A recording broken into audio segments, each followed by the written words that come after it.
शांति। आज मीठे मीठे श्री बाबा ब्रह्मा के तन द्वारा कहते हैं, मीठे मीठे बच्चे,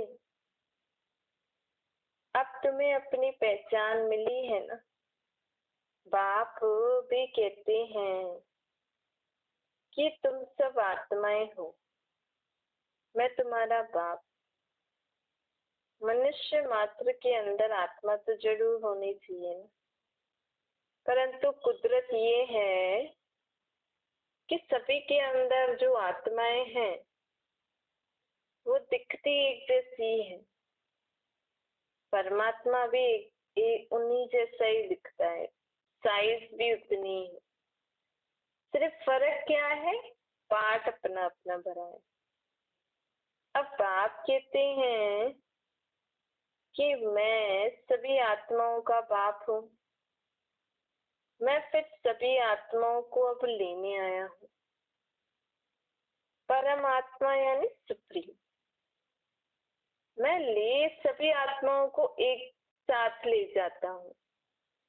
जब हम आत्माएं आती हैं तो अपने अपने समय पर आती, लेकिन जब हम जाएंगे तो सभी एक साथ जाएंगे। इसीलिए कहा जाता है, मच्छरों सा दृश्य आत्माएं ऊपर गई, अर्थात विश्व की सर्व आत्माएं एक साथ जाएंगी। हम सब भाई भाई हैं। अब हम ब्रह्मातन द्वारा श्री बाप का ज्ञान सुन रहे हैं, तो जो बच्चे भी सुन रहे हैं और शिव बाप को अपना बाप, ब्रह्मा को माँ मान के चल रहे हैं, तो हम सब कौन हो गए, भाई बहन हो गए ना।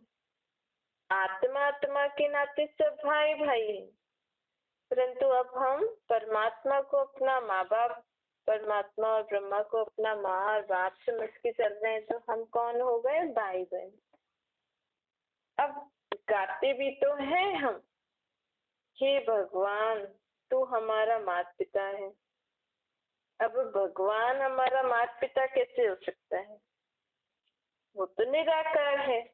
चलो निराकार भी होगा तो बाप ही होगा ना, माँ कौन है। तो जिस तन में बाबा आते हैं, जिस तन में आकर हमें स्वयं की पहचान देते हैं, तो वो हमारी माँ भी हो गई। अब बाबा कहते हैं, बच्चे समय बहुत थोड़ा है, जितना वर्षा लेना है ले लो। बाबा हमें गुण ज्ञान शक्तियों का वर्षा देने आए हैं। किसको देने आए हैं, आत्माओं को। शिव बाबा कहते हैं कि मैं तो परम धाम से एक ही बार आता हूँ, तुम भी आते ऊपर से एक ही बार हो पूरे चक्कर में, लेकिन हम जिस समय आ जाते हैं ना, फिर वापस नहीं जाते। जैसे परमात्मा भी एक ही बार आते हैं, हम भी ऊपर से एक ही बार आते हैं पूरे कल्प में। 5000 साल में मैं आत्मा ऊपर से एक ही बार आती हूँ, लेकिन हमारे आने और परमात्मा के आने में क्या फर्क है। हम जब आते हैं तो हमें पुनर्जन्म लेना पड़ता है, हमें अपना शरीर लेकर पाठ पर जाना पड़ता है। और बाबा अपना शरीर लेकर पाठ नहीं बजाते हैं। हम समझो हम बहुत पहले से आए हैं, तो हम आए तो वापस नहीं गए हैं अभी तक। जब से आए हैं अब इस दुनिया में, कभी 5000 साल में हम वापस गए ही नहीं है। हम इधर ही जन्म मरण में चक्कर काट रहे हैं। जैसे कोई नहीं कहीं अपने दूसरी जगह घूमने जाता है, तो एक बार घूमने निकला, फिर वापस घर गया ही नहीं है इतने दिनों से। वहां ही खा पी रहे हैं, वहां ही रह रहे हैं, कपड़े भी ले रहे हैं, कपड़े भी वहां पे खरीद के वहां ही अपना जीवन बसा रहे हैं। अब आप कहते हैं, अगर कोई ऐसे चला जाए और वहां का ही बन जाए, तो उसके संबंधी यदि जाएंगे ना उसके पास पूछने करने की, भाई क्या है कैसे है, और समझो वो बहुत दुखी है वहां, लेकिन आ नहीं पा रहा है। उसके पास वापस अपने घर आने के लिए कोई साधन नहीं है। उसको रास्ता नहीं पता है, उसका बहुत कर्जा हो गया है वहां पे। तो लोग उसको बोल रहे तू हमारा कर्जा चुकता कर, तब तक तुझे यहाँ रहना ही पड़ेगा। तो कमा रहा है, कर्जा चुकता कर रहा है, कमा रहा है, कर्जा चुकता कर रहा है। और वो अपने संबंधियों को भी याद कर रहा है, उनको भी बुला रहा है। तो उनके संबंधी कभी तो जाएंगे ना उनसे मिलने के लिए, कर्जा वर्जा चुकवा के उन धनवा लेके जाएंगे, कर्जा चुकवा देंगे और उनको ले आएंगे अपने घर। ऐसे ही हम आत्माएं भी ना ऊपर से नीचे आ गई हैं। अब आ तो गए, हम हमारे पास जितनी शक्तियां गुण समझ थी वो हमने जन्म मरण में चक्कर में आते आते खत्म करते गए हैं। हमने बुरे कर्म किए तो हमारा एक दूसरे से हिसाब किताब भी बन गया। अब हमारे पास इतनी शक्ति ही नहीं है कि हम अपने हिसाब किताब को चुकता करें और वापस अपने घर जाएं। समझ भी नहीं है, रास्ता भी नहीं पता है, शक्ति भी नहीं है, गुण भी नहीं है। अब क्या करें हम आत्मा? तो अब परमात्मा ऊपर से नीचे आकर हमें शक्तियां, ज्ञान, गुण दे रहे हैं। बाबा कहते हैं तुम बहुत समय से यहाँ पाठ बजा रहे हो, बजाते बजाते अपने को भी भूलियो तो मेरे को भी भूलियो, अपने घर को भी भूलियो। और मैंने जो तुम्हें शक्तियां, गुण और ज्ञान दिया था, मैंने जो तुम्हें सोने की दुनिया बना के दी थी, उसको भी तुमने खत्म कर दिया। इसीलिए तुम अब बहुत दुखी परेशान हो। अब मैं आया हूँ, फिर से कहता हूँ, फिर से तुम्हें पढ़ाई पढ़ा रहा हूँ, फिर से तुम्हें राजयोग का अभ्यास सिखाकर तुम्हारी शक्तियों में ज्ञान गुण भर रहा हूँ।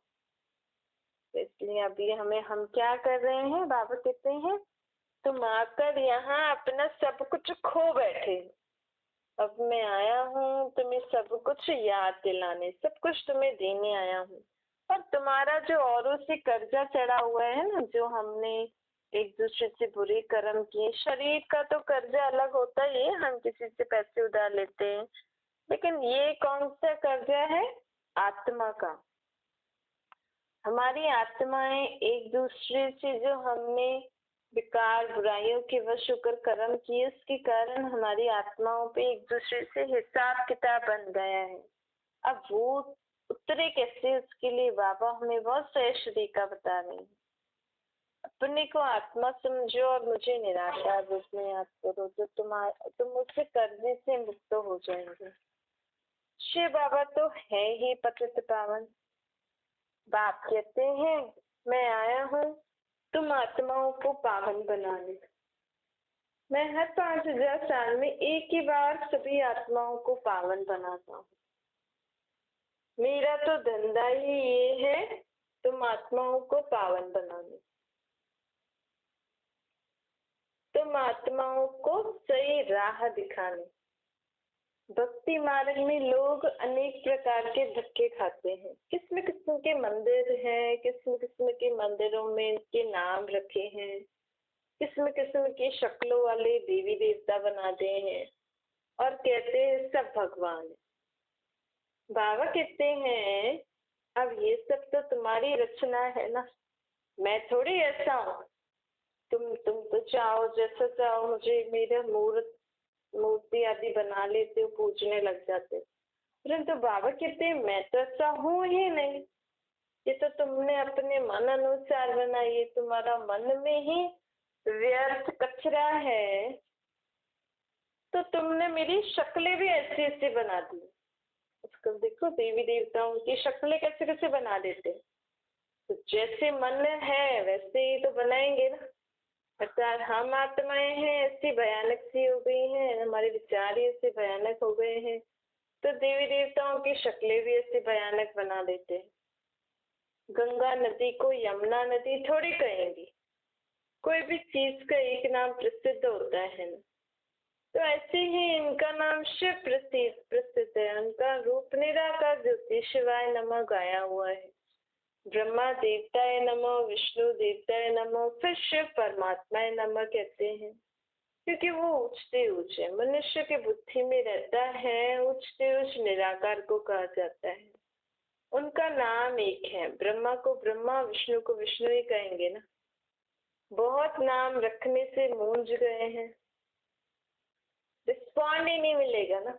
अब देखो, हम तो कह रहे हैं हम भगवान को याद कर रहे हैं, लेकिन आज तक हमने भगवान को उसके असली नाम, रूप, देश काल से बुलाया ही नहीं, तो वो कैसे हमारी पुकार सुनेंगे। एक शिवरात्रि ही आती है, उस दिन शिवलिंग की पूजा करते हैं, उसमें भी शंकर को मिला देते। अब आपका जो नाम है तो आपको उसी नाम से बुलाएंगे ना। आपकी जो सूरत है, आपकी सूरत पे, फोटो पे आपका ही नाम लिखा जाएगा ना। इस नाम की ये महिला या ये पुरुष या ये बालक या बच्चा है, बालक या बालकी है। ऐसे थोड़ी आपका नाम किसी और को देख के बुलाएंगे तो वो उनको जवाब थोड़ी देंगे। आपको किसी और नाम से बुलाएं तो आप जवाब दोगे? नहीं दोगे ना। आपको अगर किसी और की फोटो दिखाएं, बोले ये आप हो, तो आप क्या बोलोगे? नहीं, मैं ये नहीं हूँ। आपकी कोई फोटो लगाकर अगर कोई कुछ कर बात से बात करना चाह रहे, समझो किसी ने आपकी फोटो अपने घर पे लगा दी, वो देख के बहुत खुश हो जाते हैं आपको, तो आप जब सुनोगे तो आपको अच्छा लगेगा ना। तो ऐसे ही अगर किसी और की फोटो लगाएं अपने घर पर और आपको कहें कि हम आपको इस फोटो में हम आपको याद करते हैं, हमें बहुत अच्छा लगता है, तो आप तो बोलोगे ना, भाई मेरा ऐसा रूप थोड़ी है, अगर मुझे याद करना है तो मेरी फोटो रखो ना, मेरे से बात करनी तो मेरे नाम से बुलाओ। हर एक का अपना अपना नाम है। ऐसे परमात्मा है निराकार, उनका नाम है शिव, और हम उनको बोल रहे हैं राधे भगवान, कृष्ण भगवान, राम भगवान, सीता भगवान, हनुमान भगवान। अब हनुमान थोड़ी भगवान, हम कह रहे हैं हनुमान भगवान, मतलब हम भगवान को हनुमान के रूप में अनुभव कर रहे हैं, भाई ये हमारे लिए भगवान है। तो आपकी बात पहुंचेगी भगवान तक। आप तो सही उनकी फोटो उनको उस रीति से याद ही नहीं कर रहे हो, उनके सही नाम से उनको याद ही नहीं कर रहे हो, उनके सही रूप से उनको याद ही नहीं कर रहे हो। अब तो पता नहीं कैसे बंदर जैसे मुंह वाले कोई ऐसे इंसान को याद कर रहे हो। अब तो हाथी जैसे मुंह वाले किसी इंसान को याद कर रहे हो। अब ऐसा इंसान तो कोई होता ही नहीं है। तो आपकी पुकार ना भगवान तक पहुंच रही है, ना ऐसे कोई इंसान तक पहुंच रही है जिसका हाथी या बंदर जैसा मुंह हो, न ही ऐसी किसी देवी के पास पहुंच रहा है आपकी प्रार्थना जिनके इतने हाथ हों, इतने शस्त्र हों जिसके पास। अब दुर्गा भगवान थोड़ी है, न ही वो ऐसी देवी है।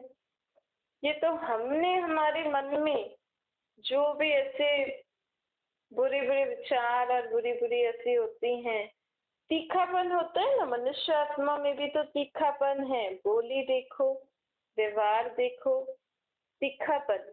इसीलिए देवियों के हाथ में भी ऐसे तीखे तीखे शस्त्र दिखा दिए। अब बाबा कहते हैं, देखो बाबा कहते हैं ये बात समझने की, जिसका नाम जो है, जिसका रूप जो है, उस रीति से याद करे तो फायदा भी है। वो बात हम तक उन तक पहुंचेगी भी।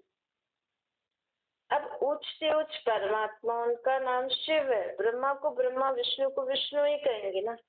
तो बहुत नाम रखने से कई लोग मूंझ जाते हैं, फिर रिस्पॉन्ड नहीं मिलता, न उनके रूप को ही जानते हैं।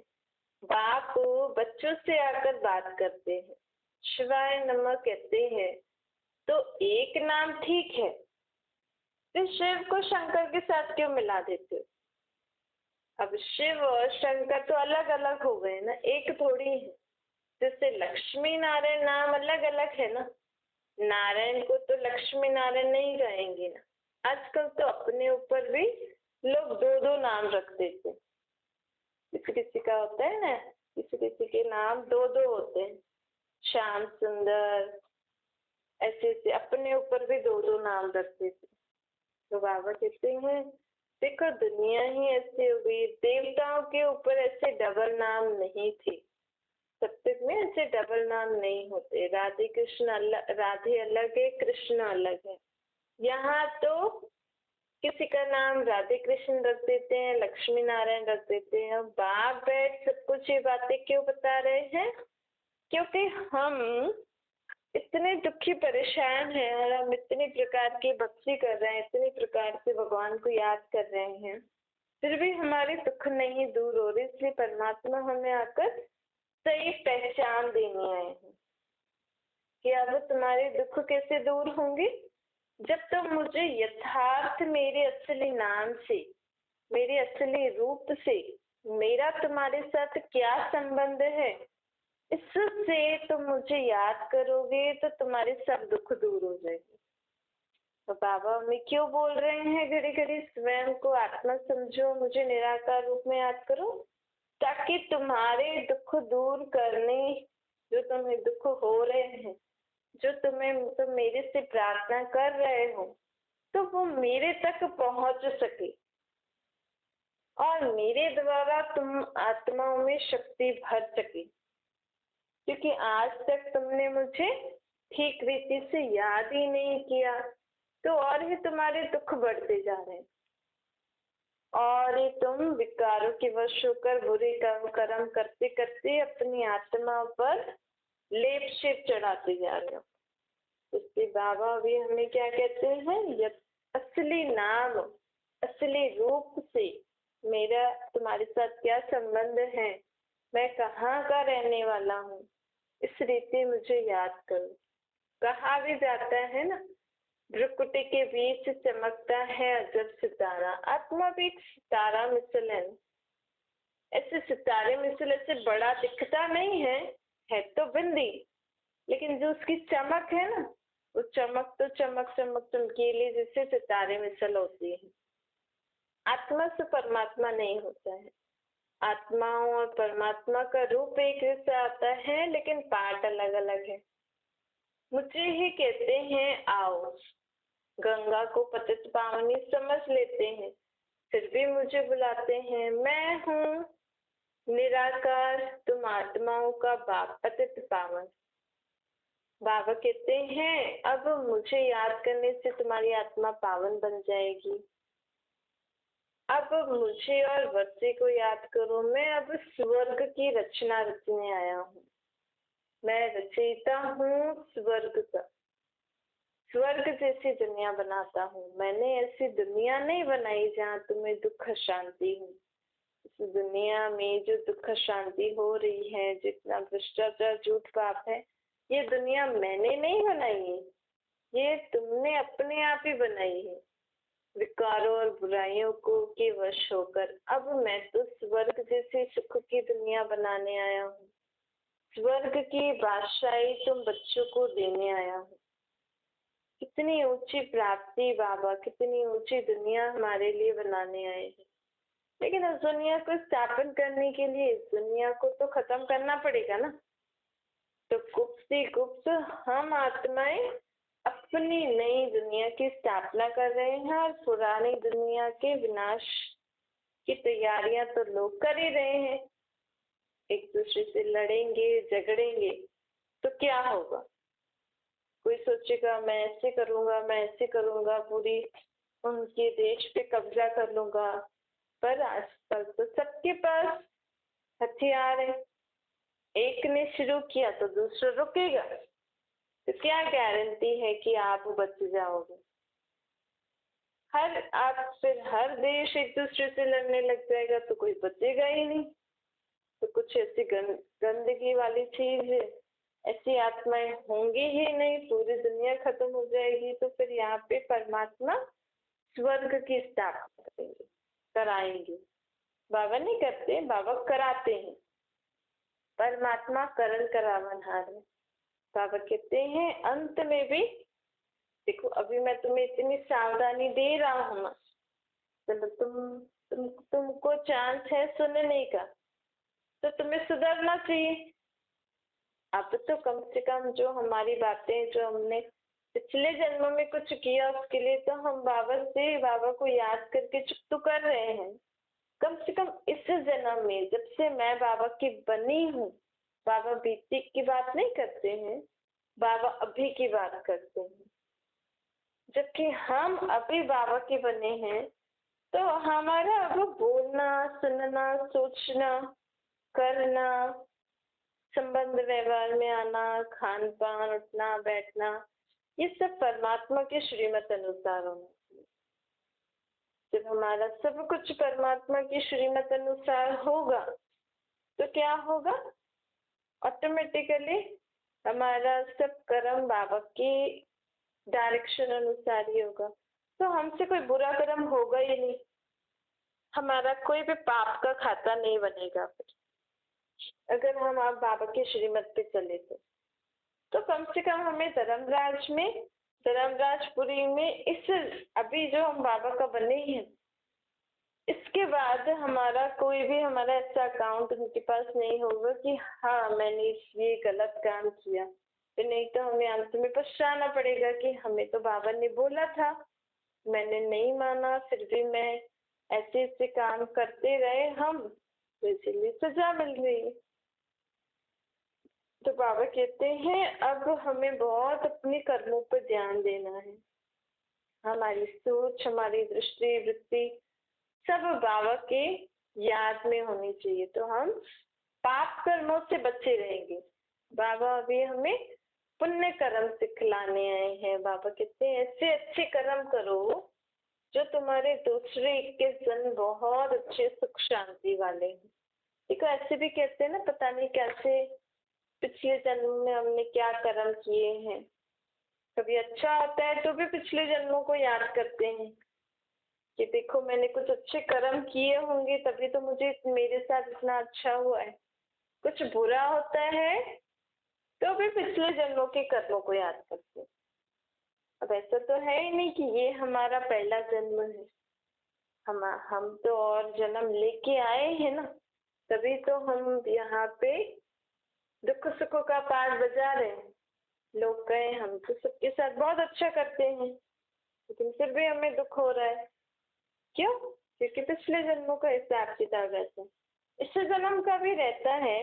लेकिन कई बार लोगों का प्रश्न होता है ना कि मैंने तो कुछ किया ही नहीं, मेरे साथ क्यों ऐसा हुआ।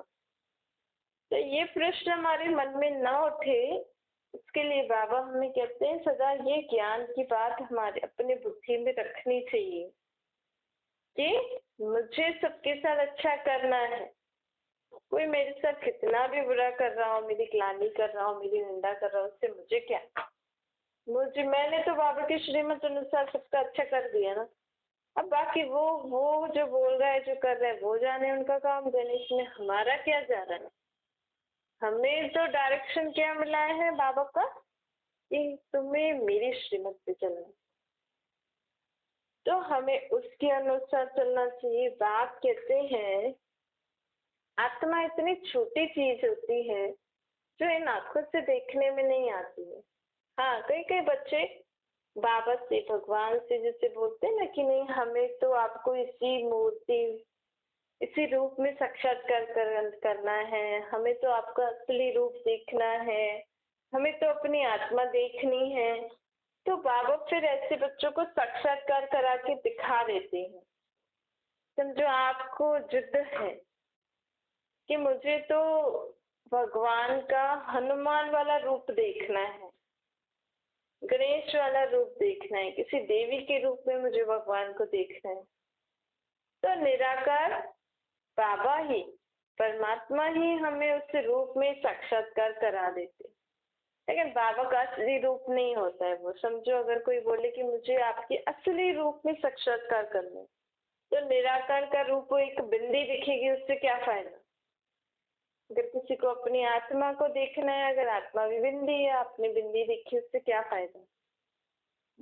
आप इतने भगवान से आप प्रार्थना कर रहे हो तो कम से कम अच्छी चीज करनी चाहिए कि बाबा अब तो मुझे आप ये मेरा जो स्वभाव संस्कार है या ये जो मेरे मन में बात है, ये तो मुझे खत्म करनी ही है, आप इसको कैसे भी करके खत्म कर दो। ऐसी ऐसी चीजें, अपना कोई स्वभाव संस्कार, कुछ न कुछ अपने में जो परिवर्तन लाना है आत्मा में, आत्मा में शक्ति, गुण, ज्ञान, समझ की अगर आपको जरूरत है। हालांकि बाबा तो हमारे बाप ही हैं, हमें कुछ मांगने की दरकार नहीं है।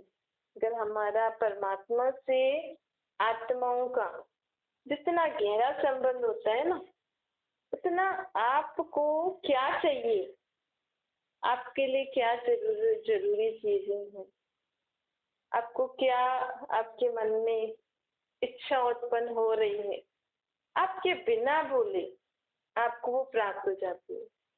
जितना हमारा उस बाप से गहरा संबंध होता है, क्योंकि बाप है ना, तो क्यों ना हम बाबा से ही गहरा संबंध बना के चले, हर कर्म करते बाबा के साथ करें। तो अगर हमें कोई इच्छा भी होगी, कुछ ऐसी जरूरत भी होगी, तो बाबा ऑटोमेटिकली अपने बच्चों में वो उसकी पूरी कर ही देते हैं। उन बच्चों में वो शक्तियां, गुण आप ही भर देते हैं, हमें मांगने की भी दरकार नहीं होती। जैसे माँ बाप बच्चों को देखेंगे, अगर बच्चा माँ बाप से अच्छे से रेगुलर उनके पास, ऐसे तो माँ बाप की नजरों में ही रहते हैं बच्चे, लेकिन कई कई पर खेल कूद, फ्रेंड्स, भाई बहन में भी इन्वॉल्व रह जाते हैं। लेकिन जो बच्चे माँ बाप से अच्छे से कांटेक्ट में आते हैं, उनसे अपने मन की सारी बात करते हैं, ऐसे ऐसे करके बहुत मतलब माँ बाप से भी अटैच रहते हैं, तो उनके माँ बाप बच्चों को बिना मांगे सब चीज दे देते हैं ना। वो समझ जाते हैं हाँ मेरे बच्चे को अब ये जरूरत है, ये जरूरत है, इसकी जरूरत है, इसकी जरूरत है, तो वो आप ही दे देते हैं। इससे बाबा से भी अगर हमारा गहरा संबंध होगा, तो बाबा हमें बिना मांगे सब कुछ दे ही अपने आप ही आत्मा में भरपूर कर देते हैं आत्मा को। अच्छा, मीठे मीठे सिक्किलों के बच्चों प्रति माता पिता बाप दादा को याद, प्यार और गुड मॉर्निंग। रूहानी बाप के हम सभी रूहानी बच्चों को नमस्ते। हमारी भी रूहानी माता पिता बाप दादा को याद, प्यार, गुड मॉर्निंग का नमस्ते। वरदान है, अनुभव की विल पावर द्वारा माया की पावर का सामना करने वाले अनुभवी मूर्त बनो। सबसे पावरफुल स्टेज होती है अनुभव। अनुभवी आत्मा अपने अनुभव की विल पावर से माया की कोई भी पावर का, सभी बातों का, सर्व समस्याओं का सहज सामना कर सकती है। अगर हमें हर बात का अनुभव हो जाता है, तो क्या होता है, हम जीवन में कोई भी कार्य करते हैं तो हमें पहले से ही उन बातों का हम अटेंशन रखते हैं जिनके कारण वो काम रुक सकता है, इसको अनुभव कहा जाता है ना। तो बाबा कहते हैं, तो ऐसी अनुभवी आत्माएं सभी बातों, सभी समस्याओं का सहज सामना कर लेती हैं, सभी आत्माओं को संतुष्ट भी करती हैं। सामना करने की शक्ति से सर्व को संतुष्ट करने की शक्ति अनुभव के विल पावर से सहज प्राप्त होती है। इसलिए हर खजाने को अनुभव में लाकर अनुभवी मूर्त बनो। स्लोगन है, एक तो को देखने के बजाय स्वयं को देखो और परिवर्तन करो। एक दो को देखने के बजाय स्वयं को देखो और परिवर्तन करो।